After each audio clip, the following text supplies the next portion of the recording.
Mesdames, Messieurs, depuis juin 2011, le conseil municipal est à nouveau complet. 5 nouveaux conseillers sont déjà bien intégrés dans notre groupe. Donc je voulais vous présenter, pour ceux qui ne les connaissent pas, Frédéric Blin,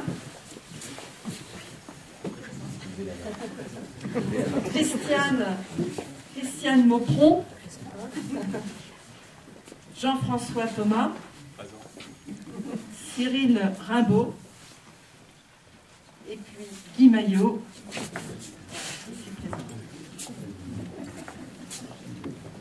Je veux d'abord revenir sur le dernier événement de l'année écoulée, l'arrivée du haut débit Internet à Diges et à Volvan.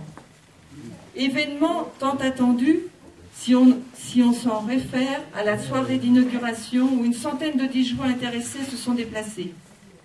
Cette installation s'est faite aux frais du groupe Orange avec la pose de près de 10 km de fibre optique qui permettent aujourd'hui à une grande majorité des Digeois de bénéficier d'une connexion haut niveau. Je sais déjà combien la solution est satisfaisante par nombre d'entre vous. Je n'en oublie pas pour autant le problème qui se pose maintenant pour Sauilly, la Verrerie, les Mourons et la Tuilerie. Des hameaux raccordés sur Toussy. J'ai alerté les pouvoirs publics pour que la solution actuelle en place reste opérationnelle en attendant qu'on trouve une solution plus satisfaisante. Donc soyez rassurés, il ne se passera rien, vous ne perdrez pas donc le débit que vous avez aujourd'hui. Le haut débit à Diges, c'est maintenant l'occasion pour chacun de profiter au maximum du site internet de la commune, avec toutes les photos, les vidéos facilement accessibles. Un grand merci à notre conseiller municipal Thierry Jonchère qui sait mettre en valeur notre village. Je crois qu'on peut même l'applaudir parce que c'est vraiment très bien fait.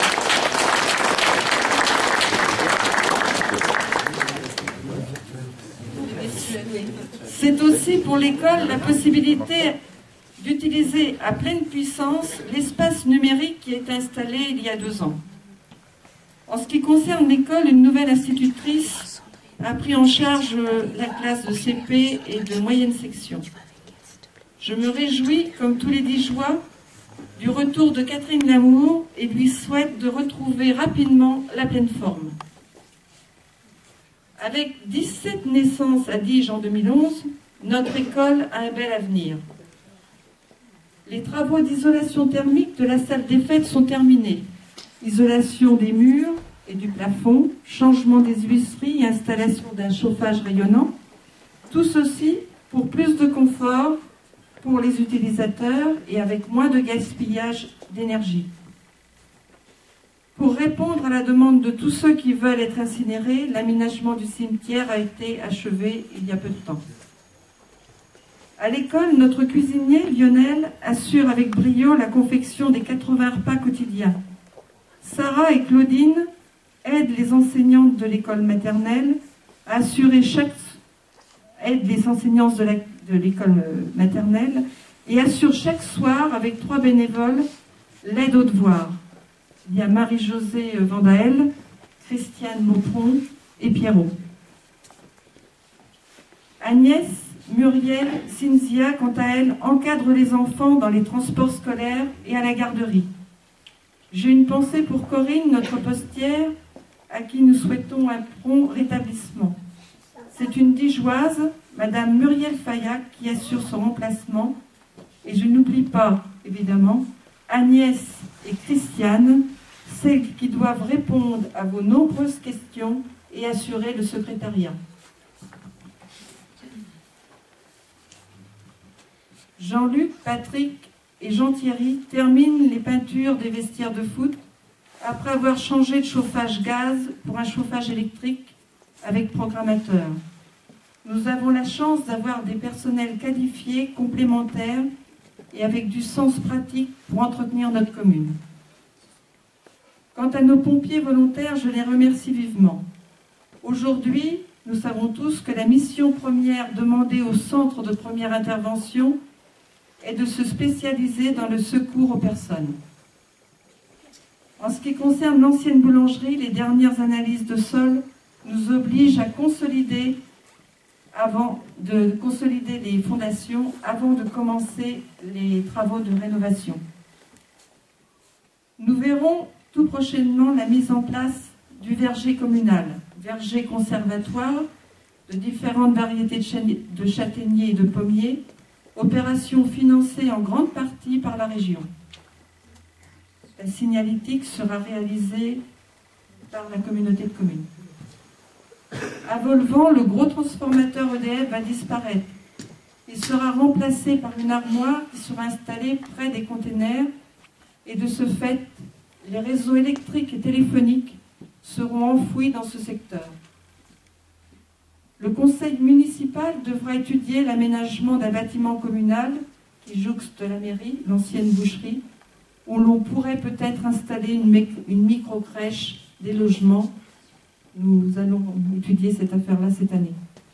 Nous aurons bien sûr quelques tronçons de route à goudronner.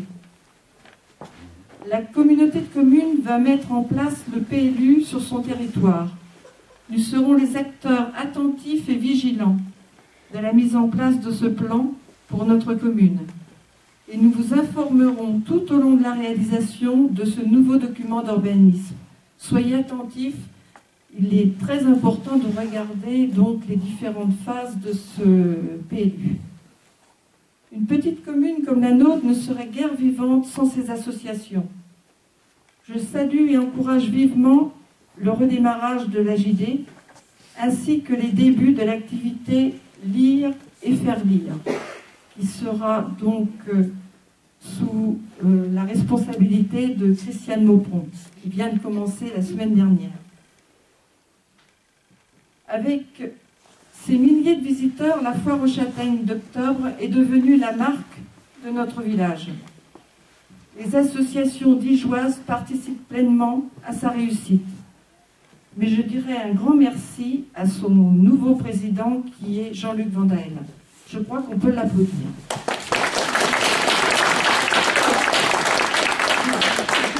Ça n'a pas été évident et je pense qu'il y a une bonne équipe de bénévoles qui s'est construite autour de cette nouvelle équipe. À l'aube de cette nouvelle année, je veux dire merci aux responsables des différentes associations qui animent si bien Diges tout au long de l'année. Et surtout un grand merci aux bénévoles qui s'engagent dans la vie associative. Nous avons bien entendu le club Marie-Noël, avec Madame Grisard, le VTT, le tennis, avec Jean-François, qui a repris le tennis, la bibliothèque, le foot, l'AJD, le comité des fêtes, la Saint-Maurice, la société de chasse, avec en plus des activités comme l'aide aux devoirs, le multisport le mardi soir, le zen au dojo de Soyi, et j'en passe peut-être d'ailleurs. Hélas, je ne veux pas passer sous silence les incivilités qui nuisent à la qualité de vie dans notre commune. Irrespect du voisinage, vol ou destruction de panneaux de signalisation, vol ce début de janvier dans un local communal au détriment de l'association Saint-Maurice, et aussi chaque semaine des dépôts d'ordures au point de propreté. Il faut savoir que ces points d'apport volontaires sont désormais gérés par le syndicat mixte. Ce n'est plus la communauté de communes. Mais chaque semaine, ce sont nos employés communaux qui doivent nettoyer. J'en appelle au sens civique de chacun. Je veux terminer par de bonnes nouvelles. Comme je l'avais annoncé, les taxes communales n'ont pas augmenté en 2011 et ne devraient pas augmenter en 2012. Le conseil municipal a décidé de ne pas installer la nouvelle taxe d'aménagement cette année. Nos finances sont saines